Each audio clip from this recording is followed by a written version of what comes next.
Well, hi guys, it is the neurodivergent ninja here, and we've had some news this week. In fact, we've had some news today on Thursday, the 10th of August. Some news that happened in the UK in Leeds that affects the neurodivergent community, and I thought we would look at it together, place my opinions on it, and if you've got any opinions on the situation, feel free to make a comment, feel free to subscribe and everything like that. So the news in particular is surrounding this: police face complaint over arrest of autistic Leeds teenager. Now, there is a TikTok video about it. I'm not going to post any links or anything like that to it. I feel like that's at your own discretion.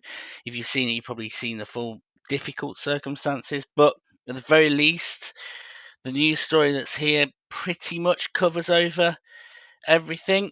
And what we're going to do is we're going to read through the articles together, and then I'll throw my opinions on it. So I won't judge until right at the end of the article.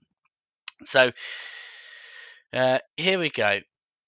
So police have received a complaint after a woman said her autistic daughter was arrested for saying a female officer looks like her lesbian nana. A video uploaded to TikTok by her mother showed the girl being detained by 7 officers outside her home in Leeds early on Monday, the 7th of August. Officers said she was taken home after reports said that she was intoxicated and at risk in Leeds city centre. West Yorkshire Police said the video showed a limited snapshot of events. The incident was filmed by the teenager's mother and posted with the caption, "This is what police do when dealing with autistic children. My daughter told me that the police officer looked like her nana, who is a lesbian. The officer took it the wrong way and said it was a homophobic comment. It wasn't. The officer then entered my home. My daughter was having panic attacks and being touched by them, and they still continued to manhandle her." A West Yorkshire Police spokesperson said a 16-year-old had been arrested on suspicion of homophobic public order offence, but said the footage only provides a very limited snapshot of the circumstances of this incident. The video shows 2 officers in the hallway of the family's home, while the girl sits in a corner next to a cupboard. The mother is heard saying, "It's not a homophobic remark. She said I think she's a lesbian like my nana." She later says, "You're going to remove her for what? Your brother?" She said the word lesbian? Her nana is a lesbian. She's married to a woman. She's not homophobic. More officers arrive, and the girl is seen screaming as she is taken away. West Yorkshire Police Assistant Chief Constable Oz Khan said, "West Yorkshire Police takes its responsibilities around the welfare of young people taken into custody and around neurodiversity very seriously. We also maintain that our officers and staff should not have to face abuse while working to keep our communities safe. We are fully reviewing the circumstances of this incident and ask that people avoid reaching any conclusions about it solely on the basis of the social media video." Force added that the girl was subsequently interviewed with an appropriate adult and has been released on bail pending further inquiries. Now, just going back to the title so that people can see exactly what we're talking about. Now, before I put my opinion on things, I have seen the TikTok video and it is difficult to watch. The mother's distress was very easy to hear. And if I was to make one compliment of the police, was the fact that if you do see the TikTok video, there is one police officer who doesn't say anything. He's the one that enters the cupboard at a distance from the autistic individual, and you can see he's trying. You can see that they are trying to have an appropriate conversation with the individual. Now, before I also get into it as well, I obviously don't know the full circumstances. It mentions about the fact that someone had been drinking Okay, fair enough. Perhaps escorted home, fine. But why? What are the circumstances that meant the police officer entered the home? Were things already fractious or difficult before a comment was even made? I don't know. We don't know the full circumstances, and we sort of got to take the West Yorkshire Police's comments that yeah, it might be a snapshot.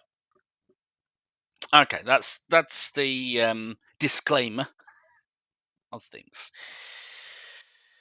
Now, let's not beat around the bush here. Miscommunication happens a lot in the neurodivergent world. Even amongst fellow neurodivergent individuals, to autistic individuals, to ADHD individuals, there is miscommunication all the time, right? We are all learning. And sometimes we take offense at things, sometimes we say things we unintentionally offend others. That's how it is, right? Now, the thing that concerns me the most of the TikTok video was that at least 4 police officers were shown in shots. And there's no challenging the decision between any of them. Now, I don't know the reason why. Is it a case that you're almost sort of like meant to put up and shut up? That um, you know, if one police officer makes a snap decision, whether right or wrong, you all have to support it. I don't know, and if that is the case, that's a sad situation to be in. That you're gonna have police officers that are almost going along with a decision that they don't want because they fear for their jobs. Um, so there is that. But I was trying to think about this for a second, right? As to how my thoughts would be on this. And the only way I can sort of compare it at all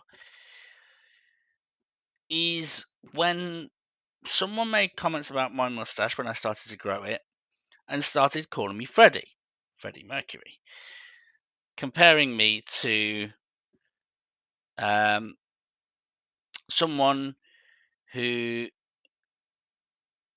gives off the appearance of being sexually fluid, let's say, um,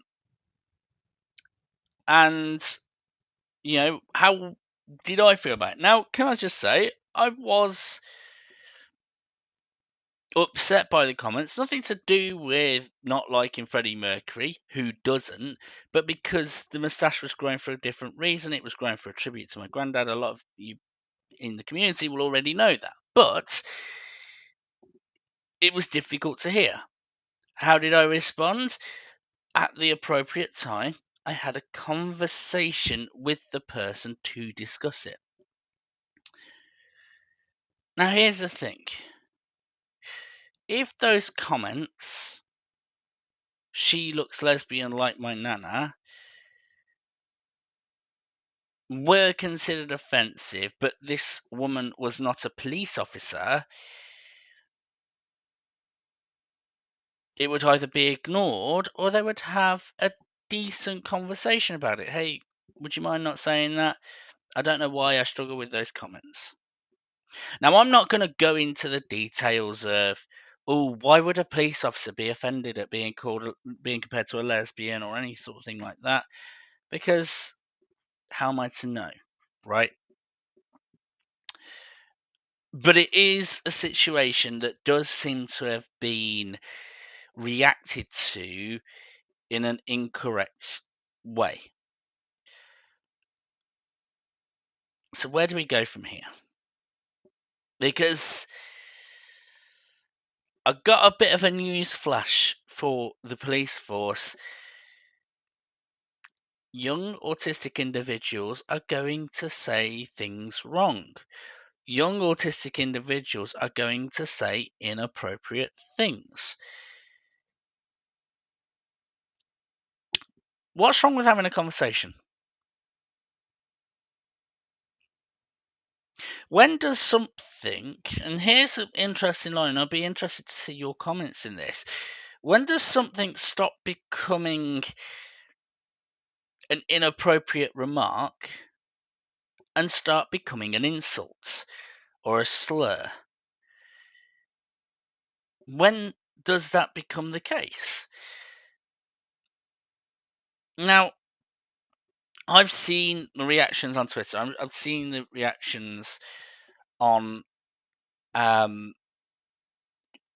on Facebook, on Instagram to this scenario, and as expected, and I'm pretty sure expected amongst um, a lot of the neurodivergent community, that there is a lot of rage against the police force.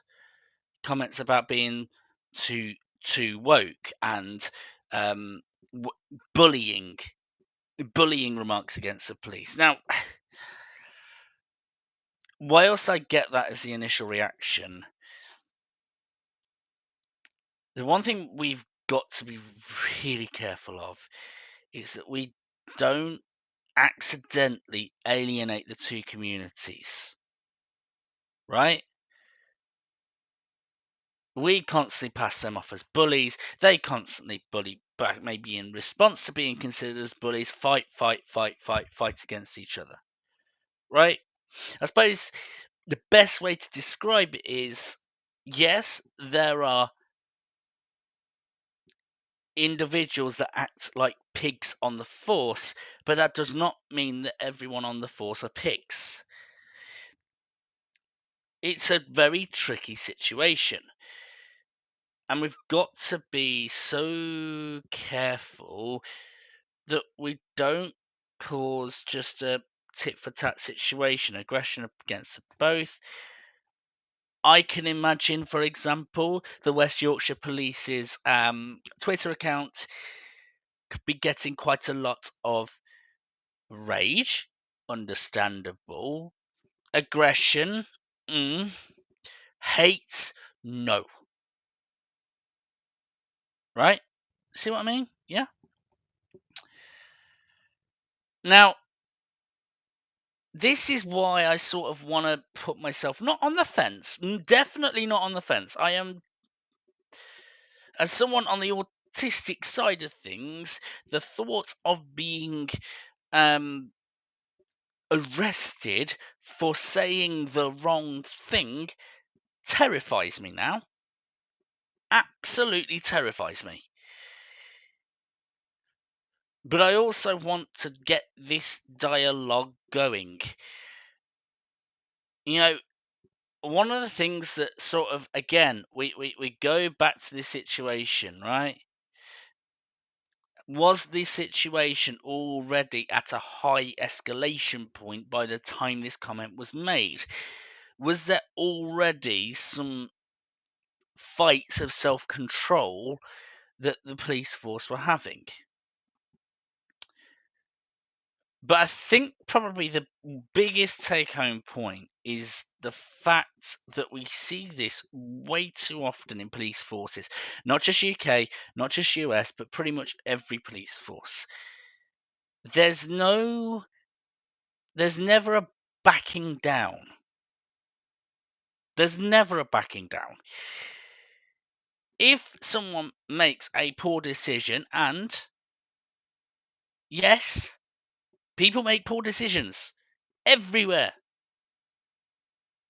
You know, fire service might take 2 lorries for a bushfire, for example.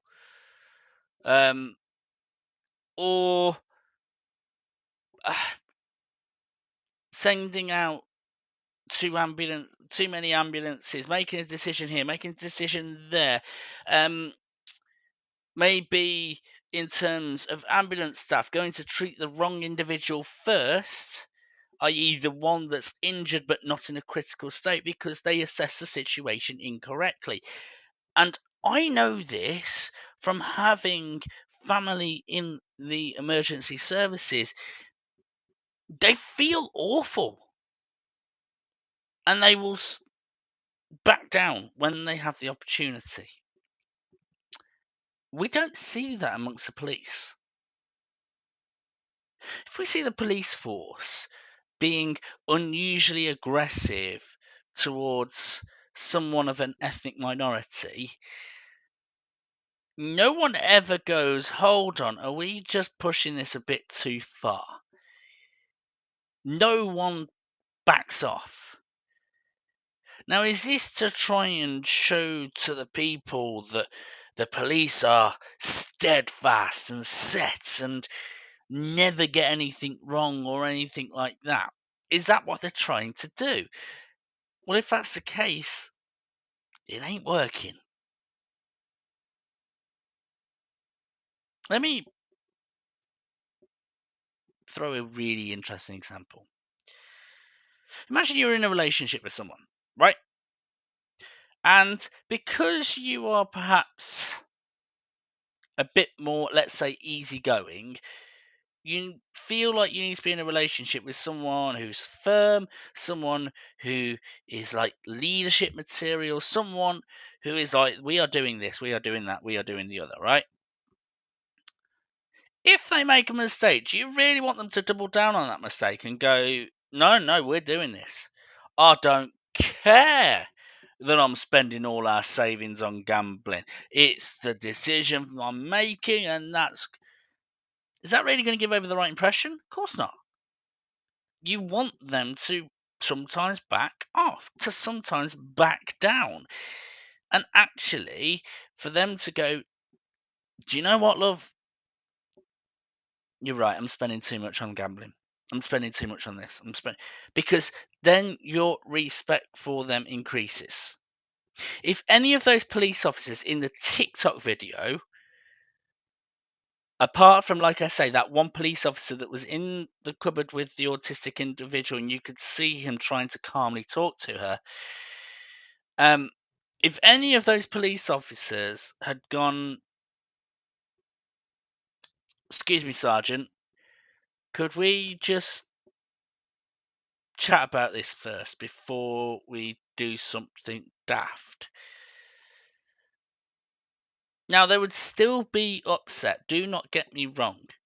The mum or the dad would still be upset over the accusation against the teenager, but then them having the discussion and going, we need to be cut, and then saying, we apologise, we reacted, we reacted irrationally. The situation was escalated and we reacted too quickly. The respect for the police force would increase.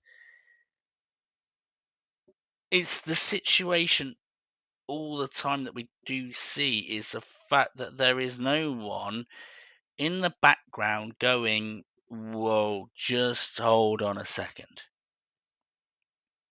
And can I just say that's understandable? Like I say, in the Twitter universe, people are reacting immediately to the situation without thinking maybe about the long term effects.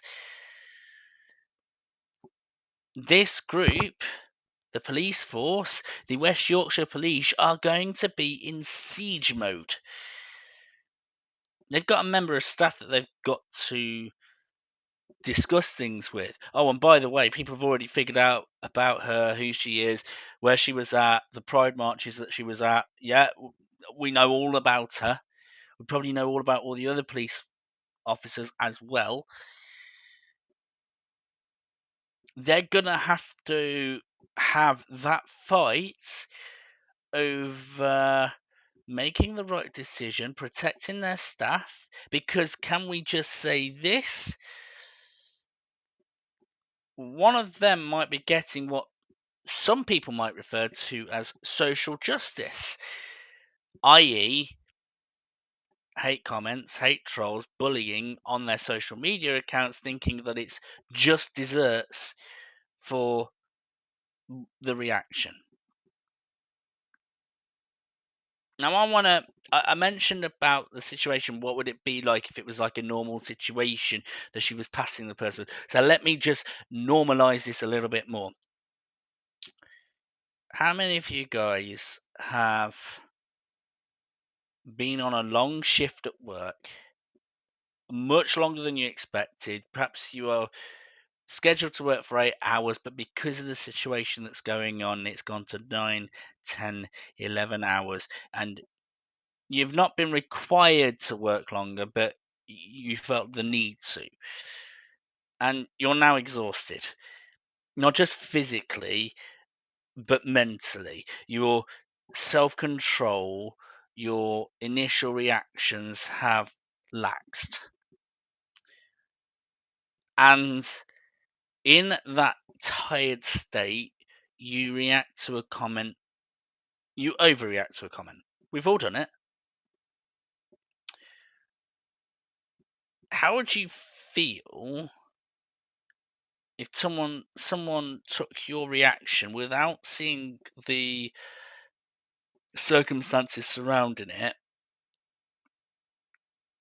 and absolutely laid it on you for it? You'd feel a bit of injustice.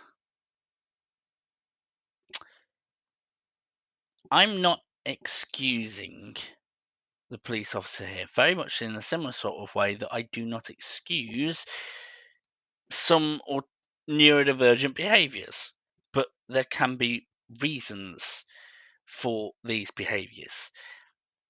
And maybe a reason is the fact that she had worked a long shift, maybe up to 10, 11, 12, 13 hours. She was exhausted. This was perhaps her last visit. She probably expected it to be a short one, but it was perhaps a little bit more reactive. Mentioned about the fact that someone was over drinking and they were being escorted home. How were they reacting to the police officer? How much were I use a soft term of abuse here, the sort of the yelling out of insults. How much abuse was the police officer taking whilst walking her home? What else was going on? What was the situation that meant the police officer had to enter the home to yeah. I don't want to be in the situation where we start naming and shaming police officers for making a mistake. Now, by the way, if they have a habit of doing this and show no remorse for this and show no, then fair enough. We need to perhaps have a conversation, but they're employed by the Mets, they're employed by the police force. I suspect that the police force would have something to say about that in terms of discipline. And one final comment I want to make on this is what we have here is a classic case of miscommunication. All of us have probably been offended by miscommunication, and all of us have probably been in a situation where we've accidentally offended others through miscommunication. Comes back to that point, what do we do? What would you do? Maybe we should start having conversations. If this police officer was offended at the comments that was made, maybe saying something like, I didn't take those words too kindly. Do you mind if I have a conversation with your daughter about why some people might struggle with those comments? An adult conversation, an understanding conversation that just gets people talking. The daughter learns without being hurt or traumatized. The mother's trust in the police force increases. And the police can pat themselves on the back for dealing with a case in the most brilliant circumstances and potentially even praised on social media for the way that they truly handled neurodiversity. It's a sensitive topic, but actually, the crazy thing is, this is a subject that can be handled in the most simplest of ways. I encourage meaningful comments on this in the YouTube when it gets posted. But for now, please like, subscribe, If you want to see more reactions to difficult news stories, feel free to let me know in the comments too.